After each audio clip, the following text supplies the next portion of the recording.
With your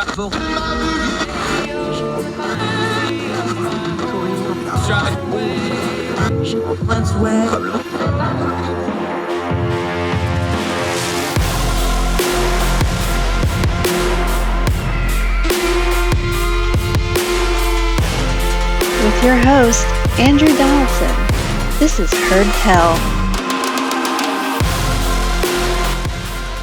Hi, welcome to Heard Tell. We got one of our favorites back. You may have noticed there's a little bit of UK news in the news. So anytime we do that, we bring in our friend. She's a historian. She's a writer. She's one of Heard Tell's favorite guests, Sarah Stook, ladies and gentlemen. How are you, ma'am? I'm good. Thank you for having me on again. It's always very fun to do. Glad to have you. Yeah, slow news days in the UK. Nothing major going on. Just, a new PM, a new king, just minor technicalities of life. Let's start right there, though. We're making a little bit of fun of it, but we've seen the London version of it. We've seen the media version of it. We've seen the American media version of it, which has been really interesting to watch. Take me to Grimsby. What's just the normal UK working class town folk? What are they doing the last couple of days? How's this been hitting them? Because we get the men on the street kind of stuff, which is really funny because the first time Charles went by, they managed to get the one American in the crowd on the camera shot. What is it just around you, around Grimsby, around the Midlands, the rest of the country? How's a lot of this landing right now? People are very, upset. I mean, floral tributes everywhere. People signing memorial books. I mean, because you knew it was going to happen one day. It's not like she's young. She's 90. She was 96. So when the news came, because me and my parents were out. We were in Sheffield, which is just a little out of Grimsby, and we were shopping. So I didn't have wasn't looking at my phone. Then later, about 2:00, it had news that the Queen was being taken ill, and they're all gone to Balmoral. So I was thinking that isn't very good. So when we got home around 3:30, 4:00, we had the news on for the rest of the evening, and then at about 6:15, the BBC News reader said, announced that the Queen has died. And we're like, oh, this is very, very weird. Yeah, we were talking to our friend Ben up there. It's like, when you heard Liz Truss come out, basically her first address to the country, how's that for a hard gig? And the end of her speech, she goes, "God save the king." It was just like, wow, that sounds weird. And then you remember, there's very few people in living memory that have ever said that. Other than in film or joking or something. And I asked him on the show, and he flubbed it. He couldn't even get it out of his mouth because it was just so bizarre to try to say. Exactly. I mean, my late grandfather, he served in during the funeral. When he was in the RAF, he was part of the funeral procession in London for her father. So, you mentioned something to me too, and I wanted to ask you about it. The military, we've seen all the tributes, of course, and of course Charles gets his Regency stuff, so he's been getting it as well. I don't know, folks in America and the worldwide audience may not realize, we take our oaths to the Constitution. They take their oaths to the Queen or the King now it'll be. And that's a very real thing, even though it's still, mostly a ceremonial position. That's a very real thing for the British military, and they feel these sorts of things very deeply, don't they? Yeah, well, my dad's ex-military. When he served, he swore allegiance to the Queen, and it's taken very seriously to the point where if there was the Prime Minister tried to do a coup, the army's loyal to the monarch, so they could sort of counter coup it. And I mean, it sounds like something you'd have in an African despot nation with lots of coups, but that's what would happen. You're the historian that we always bring on for historical context. You did a wonderful thread that is very long of all this stuff. How do you quantify something that started her reign we're talking about here, Queen Elizabeth, pre-space age, through the internet age, through the social media age, to whatever we're calling our current age in the year of our Lord 2022? That's just a tremendous... Forget the 70 years is one thing. The technology and time shift and the amount of history that's been condensed in that 70 years, you're a historian. You give us that perspective on this show usually. It's mind-boggling the amount of stuff that's happened in the last 70 years, isn't it? I mean, she was born in 1926, so to put it into context, Calvin Coolidge was president, and now it's Joe Biden. I mean, she's seen, from Coolidge to Biden, that's, a lot of president. 30% of America has been, through her reign. She's, done it for that long. I think probably the best equivalent I can think of for Americans is when FDR died. after 12 years in office. I mean, 12 years, 70 years is not comparable, but if you were young and you'd never known anyone but FDR, it's kind of a shock. Yeah. We were talking about it too. Is there a comp to her? Obviously time-wise, that sort of thing, it's going to be Victoria. But I've asked other people this, is she above that now? Is she still going to be compared to Victoria? Is she paramount above everybody else? Where do you think this fall? I know there's going to be recency bias because she just died, but just the numbers and all of it and everything together, is that the comp, or is she number one on the list now, do you think? Well, she's been, longest serving for a couple of years, and if she'd lasted a couple more years, she would have beaten Louis the Sun, King of France. That's pretty impressive. Both she and Queen Victoria, I mean, George III is another very long-lived one, have lived through incredible... I mean, when the Queen was, crowned, women couldn't get bank accounts without their husband's permission. Marital rape wasn't a crime in England until 1991. It's amazing things like that. The idea of a woman prime minister in 1953 would have been completely alien, and now we're on 3. Yeah, and Theresa May talked about this when she gave her remarks in the Commons. And she was talking about Thatcher, but she was talking about herself as extension. And of course, Liz Truss is now the prime minister, also a woman. She just said, she's like, it wasn't that hard of a thing because we had a female queen. So of course we can have a female prime minister, and of course we can have, and people can, kind of say, well, it's sophistry, but she means it in the parliament, even though it's a ceremonial role. And we talked to our friends in parliament about it. They said the same thing. It's a very real thing. Her constant presence, the fact that she was there, the consistency of it. Even though it's a ceremonial role, it was an important role, and it was a very real thing for the British government, wasn't it? I mean, she is head of state. I remember when I went to Boston a few years ago, we looked around the state capitol, the state building, and our tour guide said there was a certain place where you could only open the doors for the head of state. And David Cameron was really peeved they couldn't do it for him because he was head of government, not head of state. And that's the important difference. I mean, yeah, we've had quite a lot of female leaders in countries that aren't monarchies, India, Pakistan, Australia. They are commonwealth, though, if you notice, in lots of sort of Nordic countries. So I think that's a very good point. It makes it a bit more palatable that a woman could be in charge. To put it in perspective, talking to our friend Sarah Stook, you talked about her being born when Calvin Coolidge was president. Her first official presidential audience was Harry Truman, and Joe Biden, our current president, was 9 years old at the time. And of course, he's now 79. That's just mind-boggling. Truman threw, you said it already, the stat, 30% of all American history she reigned over. There's been so much change. All the presidents she saw through. There's one or two, because you've been on here doing your presidential list with us before. We saw the picture, like Reagan and Thatcher had a close relationship. Is there a certain U.S. presidential visit with the Queen that kind of sticks out in your mind? Well, she's met all of them but Lyndon Johnson, but she actually did meet Lady Bird Johnson quite a few years later. That was probably a good thing considering how LBJ conducted himself. Yeah, I think she probably, Princess Margaret, it was good to send Princess Margaret. I think she was more his wavelength. The ones I usually think of, well, there's the famous one where John and Jackie Kennedy came, and it's rumoured that she and Jackie kind of clashed a little bit. I think she seemed to get on quite well with Reagan. There's the pictures of them horses together, and everyone who knew the Queen knows she loved horses. I think she seemed to get on quite well with Michelle Obama, and for all his sort of buff talk, she seemed to like Trump, and he was very respectful of her.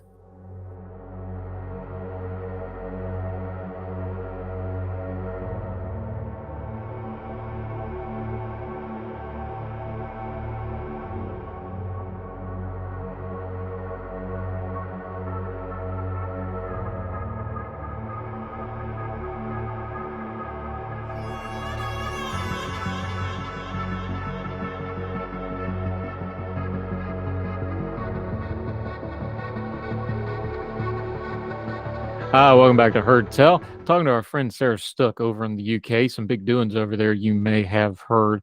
Talking about the historical parts of this.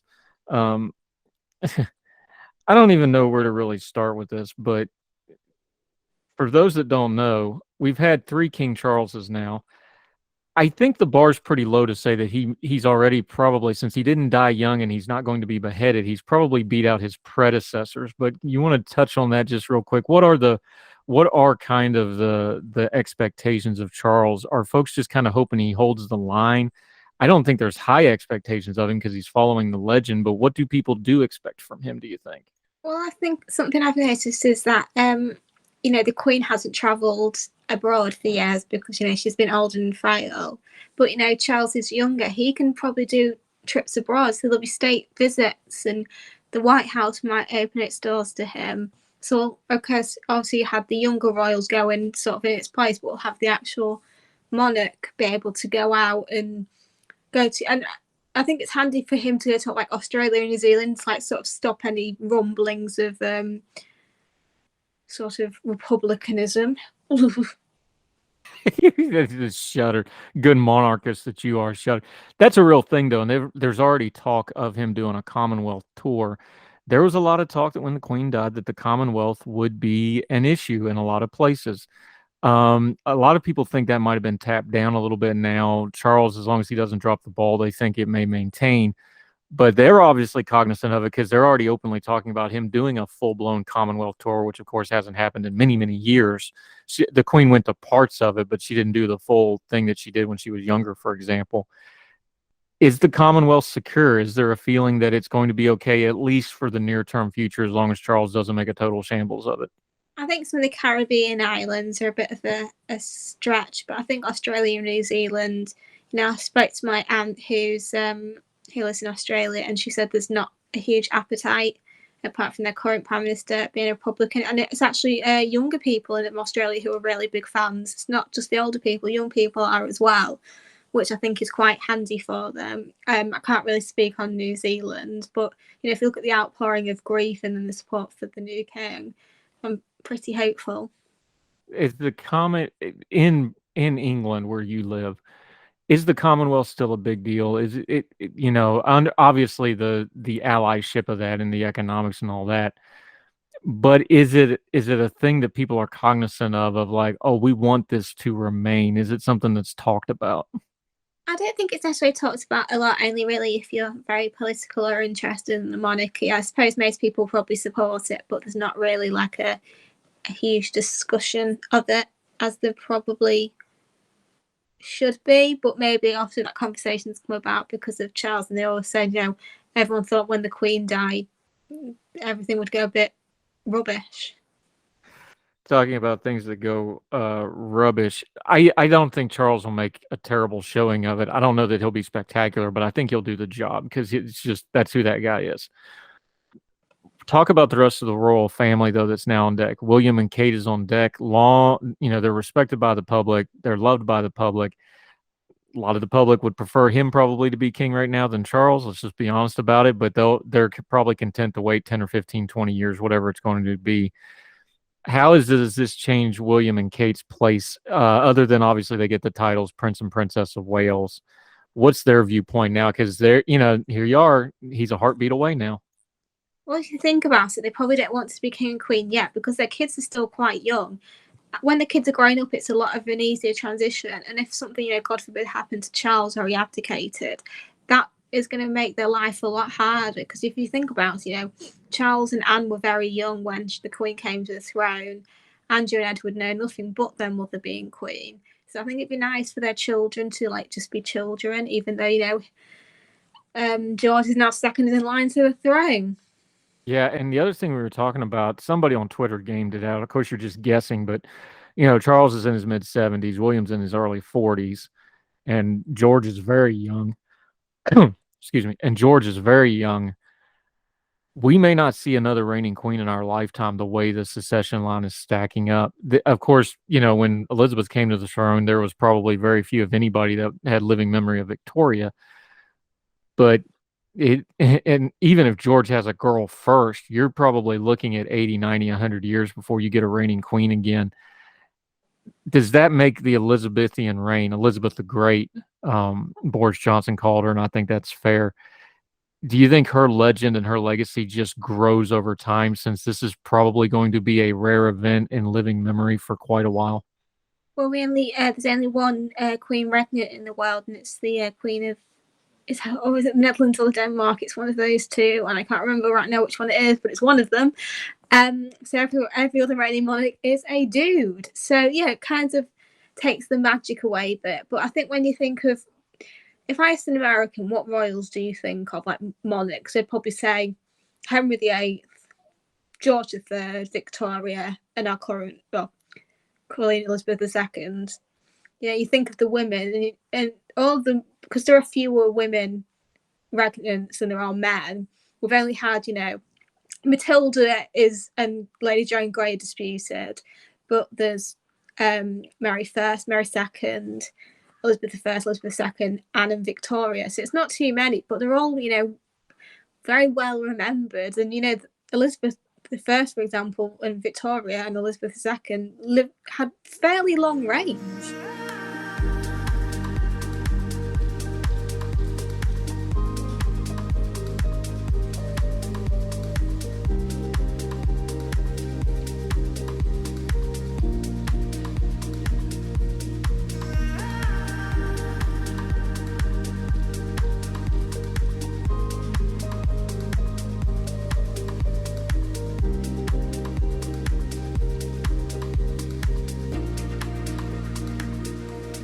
Yeah, Sarah Stook joining us. Okay, you are a historian, so we're going to have some historic stuff here. Obviously, the funeral. We're going to have the coronation of Charles III.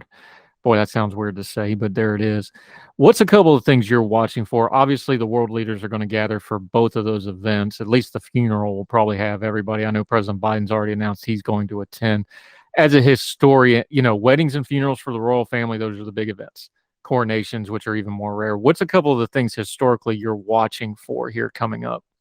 I think it'll be interesting to see which countries come to the funeral, because obviously they've said there's limited space. It's only the head of state and the spouse or somebody representing them. So it won't be like Biden, Mrs. Biden, and all like Kamala Harris and the Obamas, and that will go. It'll just be Joe and Jill Biden going. But it'll be interesting to see what countries send representatives. Also, you've got the major religions. So the Pope, I don't know if he will go, but at least the representatives of the Holy See will go. There'll be, rabbis and imams and, sheikhs and of all religions. Obviously, Putin isn't going to come because, for obvious reasons, but I'm sure Russia will probably just have their ambassador go.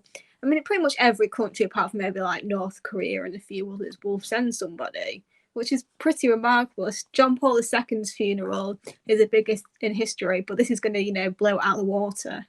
Yeah, I wonder if Larnoff's going to come, because his side family lives in London anyway, so he might try to sneak over for it. We'll keep an eye on that. I wonder, though, the funeral is going to be a big deal. Nobody under the age of 80 has a living memory of a coronation. I know they're going to kind of be back to back. They'll space them out for the mourning period. How big a deal is that? Because that doesn't happen that often. Folks may get to see 2 or 3 in their lifetime now after this, but they haven't seen one of these. How big a deal is that going to be? Well, I think because obviously we're both one of those people who've never seen it, so it's going to be quite, it's going to blow any presidential inauguration out of the water, because love us or hate us, the Brits do pomp and ceremony like absolutely no one does. So it's going to be very grand and very lavish, full of colour and jewels. Yeah. I'm kind of questioning your bona fides here, though. Did you suggest that the Pope should come to the English monarchs? Look, Henry VIII did not behead wives just to have a papist show up at official ceremonies. What are you doing? He will go. I don't think he will go. He's, he has a lot of mobility, but they'll send a representative. But the last time a monarch died was in 1952. So it's been a while, so you can't really compare what it would be like now. But I think we've sort of toned away from the whole breaking from Rome thing, because that did happen quite a long time ago. I don't know. Grudges run deep over yonder. Sarah Stook joining us. We're having a little bit of fun with this because it has been a heavy thing and a busy day. Let's turn to the future, though. Liz Truss is now the prime minister. Talk about your tough row to hoe. Your second day office, the Queen dies. second full day in office, the Queen dies. Parliament's doing their remembrances, and then they're going to dissolve. I forget the big fancy word y'all use for that. It starts with a P. So you're going to have a new government all the way down. You have Charles as the ceremonial head of state. You're going to have the same parliament, but it's Liz Truss with a whole lot going on. The cost of living crisis is going on. Of course, foreign affairs are going on. This is really kind of a critical time in the UK right now. Northern Ireland's a bit of a mess at the moment. You've got migrant crises. There's a lot of stuff on the UK's plate this fall once they go through all this pomp and circumstance you're talking about. It's going to be a very bleak reality check kind of political fall, isn't it? I think in some ways it was kind of handy for Liz Truss. Well, I don't want to say handy, but the Queen died sort of gave her a bit of a reprieve. I agree. But we've got the energy crisis, which is going to see bills go ridiculously expensive, and that's going to be what people are focusing on. And if you can't produce cheaper energy bills, then that's hand-wrapped gift for Labour. Yeah, for folks that in the US, because we've been dealing with it a little bit, but it's not been percentage-wise as bad here.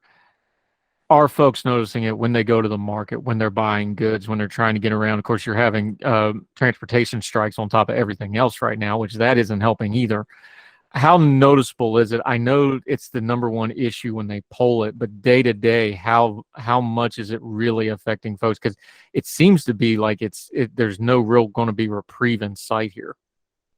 You notice it. Everything has gone up from going to the chip shop, general groceries. Everything has gone up. You guys would have an absolute fit if you saw our petrol prices. Like, you guys really don't like expensive petrol. Ours is way much more than yours is. I know you guys don't have a public transportation system, yada yada yada, but you guys would like, if you get upset at your fuel prices, you would just faint at ours. Oh yeah, I remember first time I went to Germany. I'm like, you pay how much for gas over here? Because of course we have coupons and SO credits and things like that. But I was like, what do you mean you pay $5-6 a gallon for gas? This is outrageous. This is back when gas was like $1.50 in the States.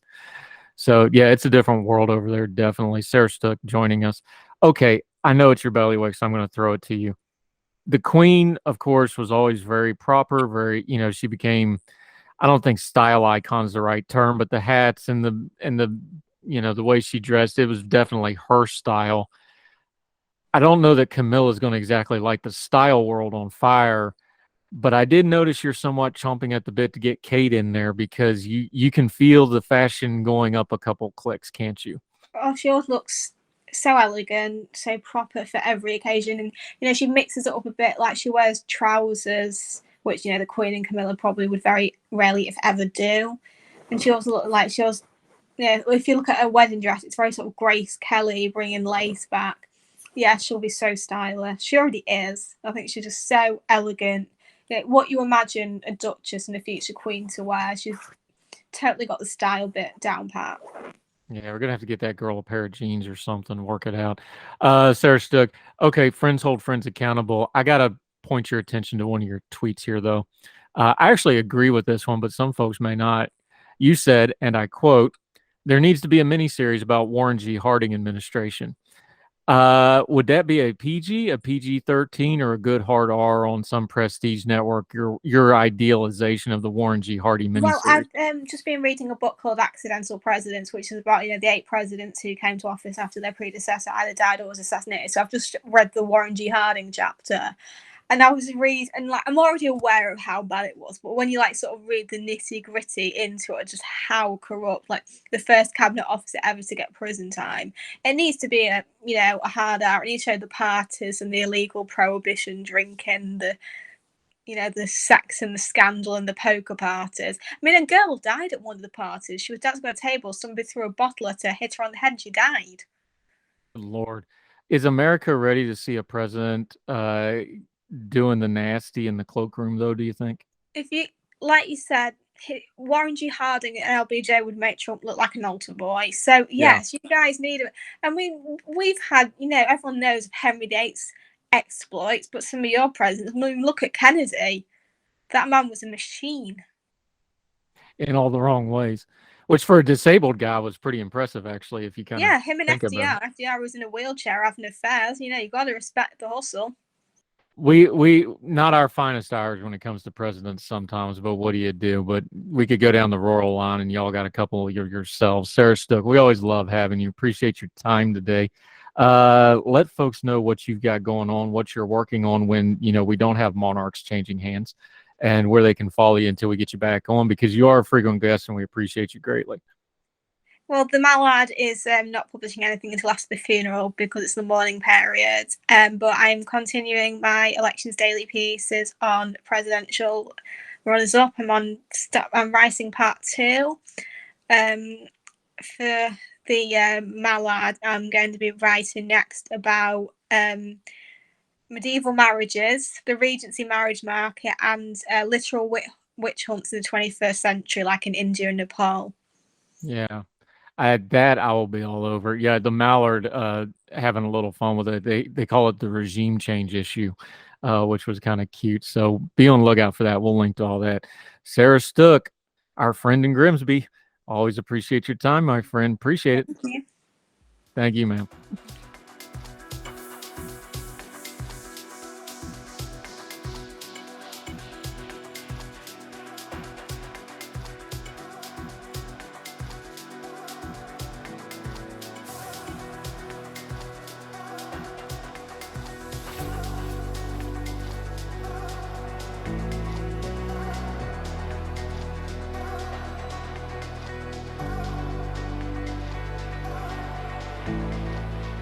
Welcome back to Heard Tell. Okay, here's a fun one.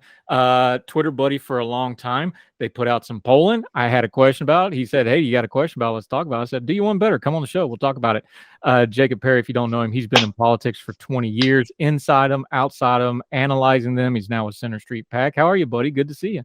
I'm good, brother. Thanks for having me on. All right, the one that got everybody's attention, and we'll go through the rest of the polling data because you've been a political guy for a long time, especially Florida, because you know that race inside and out. We'll talk about that in a minute. The one that got my attention was the Arizona Senate polling race. Now, obviously, This is a big ticket race. A lot of people paying attention to it. The Polling USA poll that y'all did with conjunction with Center Street, Kelly 55, Masters 35.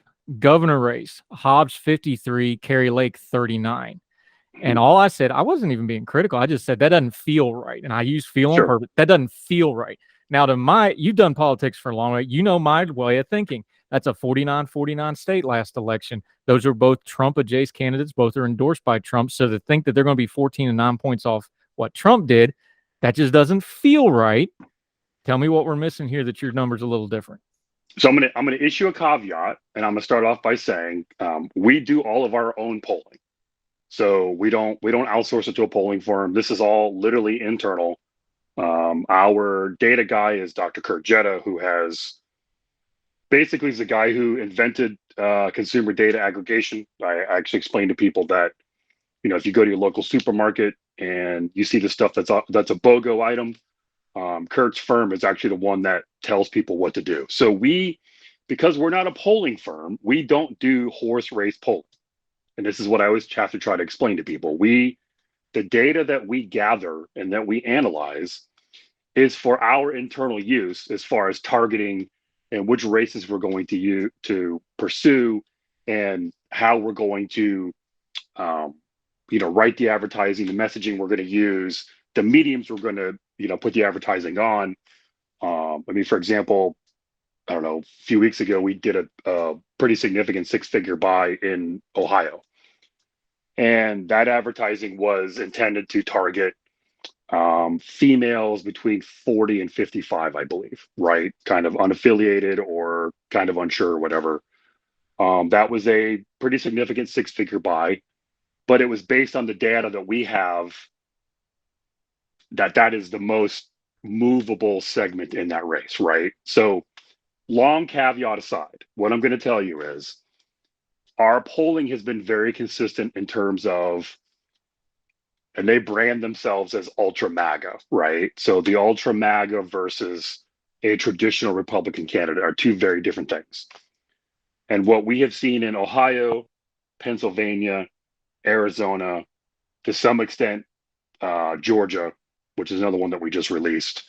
Those are candidates that are pretty extreme. Those are candidates who, are, anti-immigrant. They're anti, they all believe that the 2020 election was stolen. They all sort of poo-poo the January 6th insurrection.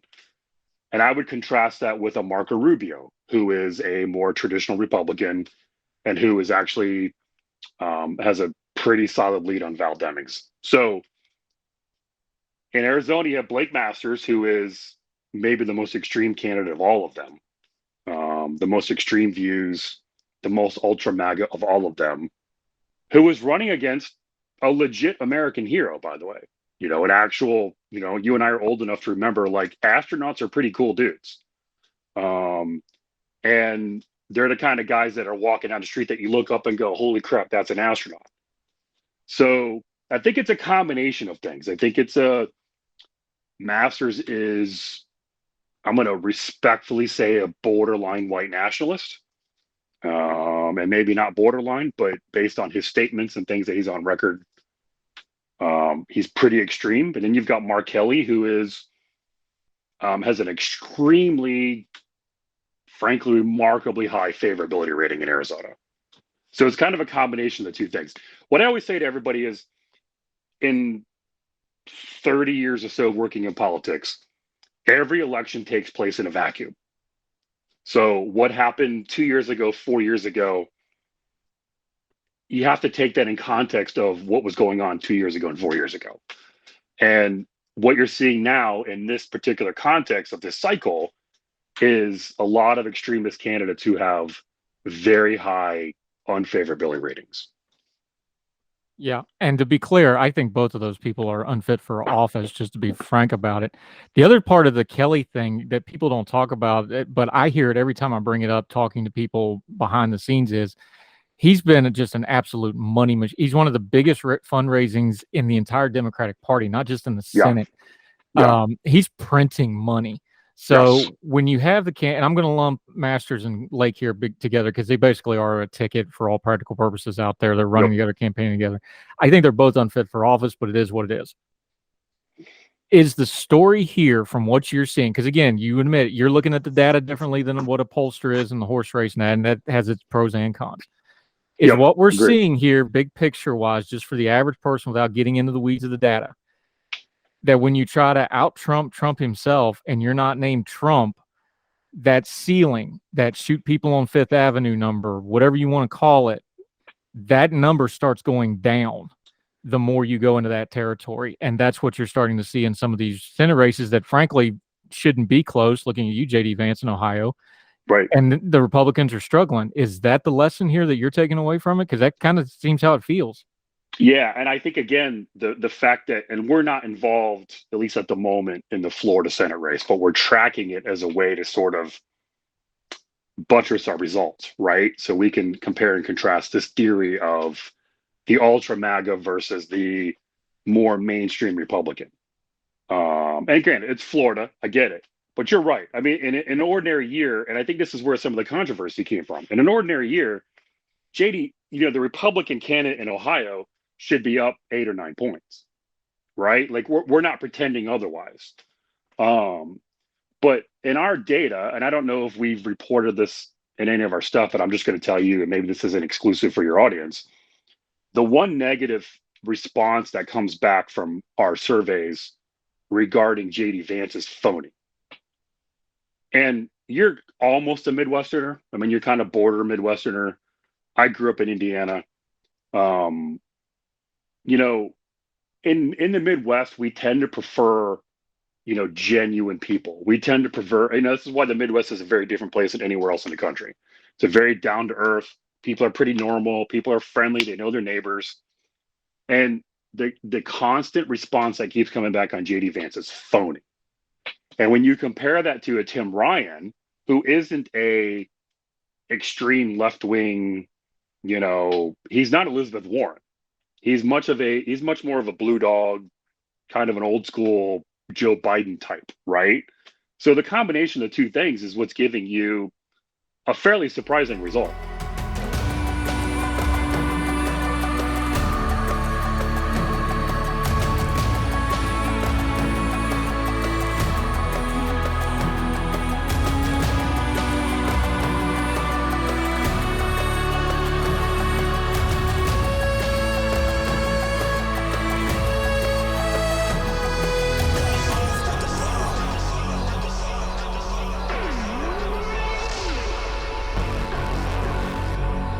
Yeah. Jacob Perry joining us. Real quick, two other races I want to ask you about while I got you on the line. You just mentioned it, so let's talk about Rubio. You got him up about 5 points. Again, just somebody that watches this and somewhat reads on and tries to keep up with it and talks to people. That felt right when I saw it. DeSantis is probably going to win his race, so there's going to be some flow over there. Rubio's his national brand's been damaged, but he's pretty still in the main line for a Florida senator with all things considered. Charlie Crist is going to be the first person in recorded human history to lose a race as a Republican, Democrat, and an independent. That's pretty amazing. But that feels right. You know Florida inside and out. You live there. Does that one feel like that's probably going to be about what it is? Maybe Demings might get a little surge depending, or she might fall off depending on how the economy and Biden and all that goes. But this kind of feels like what it's been all along and where it's going to end up. The problem that Val is running into, Congresswoman Demings is running into, and I apologize. Sometimes it's, we're doing the constant conversations all day. There's shorthand that we use. Congresswoman Demings just doesn't have a very high name ID, and obviously Senator Rubio does, and so that's actually been the biggest. And our model is weighted towards favorability and name ID, right? Which is why sometimes we're a couple points ahead of everybody else. And what we've seen is consistently Congresswoman Demings' name ID and favorabilities have been relatively flat. There's been a couple of waves, if you will, but it's been relatively flat. And she was making some decent gains. And then, quite honestly, instead of telling her story, she started going negative. And voters have kind of mixed feelings about that stuff. And so instead of using that opportunity to tell her story, she's got a remarkable story. Went to a segregated elementary school, started out as a beat cop in Orlando, became police chief. Like, she has an incredible story, and she's not telling her story. And so because of that, that's allowed Senator Rubio, who has a pretty significant cash advantage, to define her instead of, it's the age old thing. She's not defining herself. He's defining her. One more race I wanted to ask you about. Down in Georgia, Raphael Warnock, Senator Warnock, Herschel Walker. You got Warnock up a little bit. I've been on the island since last January of 2020 being like, no, y'all need to understand Warnock's going to be a really hard out because that race got really ugly and personal, and the national media didn't cover it because of all the Trump stuff. But that was an ugly, ugly race. The reason I wanted to ask about it is Herschel Walker, though. His numbers have actually started improving. We mentioned J.D. Vance. This is not my opinion. This is source. I've talked to multiple people about this. You've heard the exact same stories. J.D. Vance has absolutely refused to take any help from any wing. I'm talking conservative, moderate. The libertarians reached out to him. He's refusing anybody helping him, and his campaign's been a mess. All of a sudden, about 6 weeks ago now, Herschel Walker took outside help, and it's showing, and his numbers are getting better. I bring that up because that's going to be an important contest as he tries to tighten this up and tries to knock off Senator Raphael Warnock and what's going to be a really close, hopefully it's not as ugly as 2020. We'll see. But that's the difference in the numbers there is Herschel, somebody got a hold of him and said, hey, you need some help. Let's get some folks in here. Yes. And look, let's be honest, it's Georgia, right? And I'm sitting, 45 minutes from the Georgia state line. So I'm not exactly unfamiliar with Georgia and Georgia politics.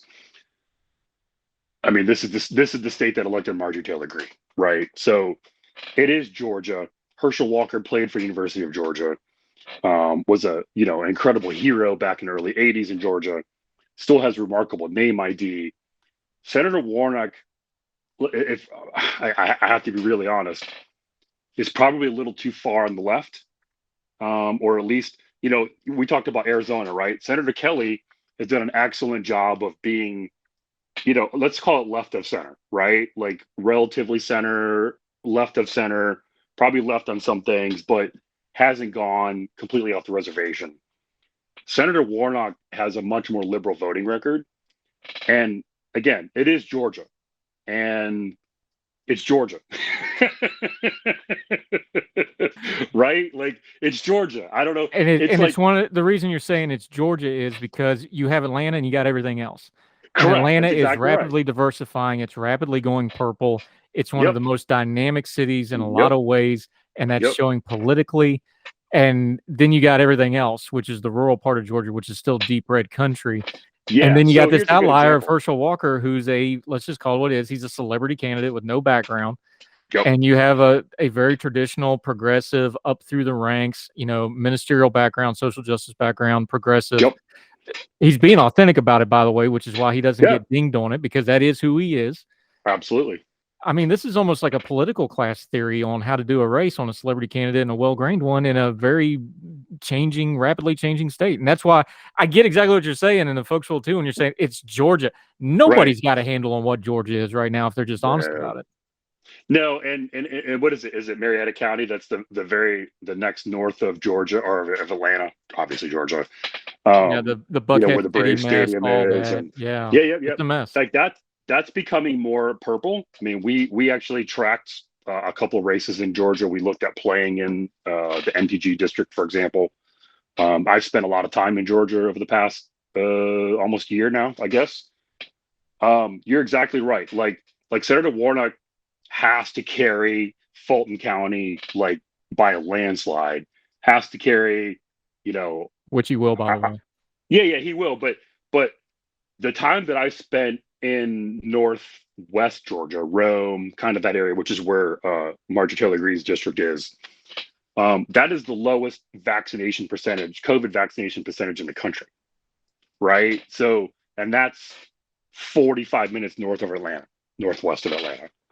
So it is Georgia, and he is Herschel Walker. Like, if it was someone else, if it was Jeff Duncan, for example, the outgoing lieutenant governor, this would be a very different race. And I have a lot of respect for Lieutenant Governor Duncan. This would be a very different race, but it's kind of the same dynamic we have here locally in Tallahassee, where I'm at, where you have a candidate for state senate who played football at Florida State. Well, 5-10 points right off the jump. Right.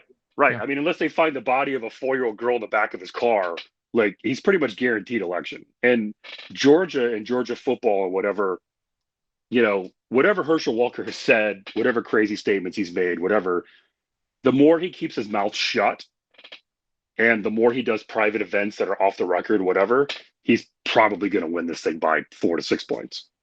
Yeah, it's going to be interesting to watch either which way. Jacob Perry, appreciate the quick time. Get you back on here again. Let folks know what you've got going on. You're with Center Street PAC again. Again, y'all ain't biased. You're out here with doing what you're doing, but you do it well. Let folks know where they can find what you're doing and what you're doing. We're going to link to the polling, the actual polling, not just the tweets, because they do have their information at the bottom, which is always a sign of a good poll. Let folks know where they can follow you until we talk again. No, I appreciate that. We share everything. We're very open about the data that we analyze, that we gather.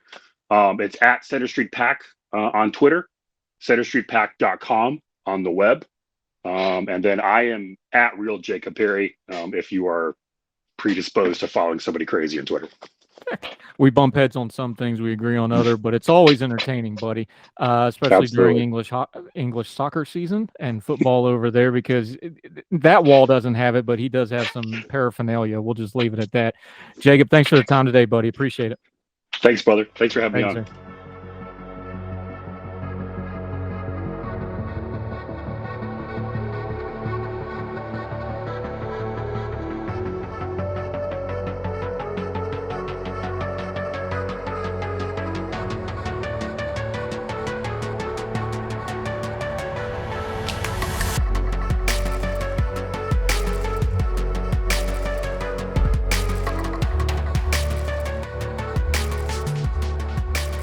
This is nothing new under the sun territory, although most of what we're going to be doing, we're going to be dealing off of Marx's remix of it. And we'll get to that in a minute.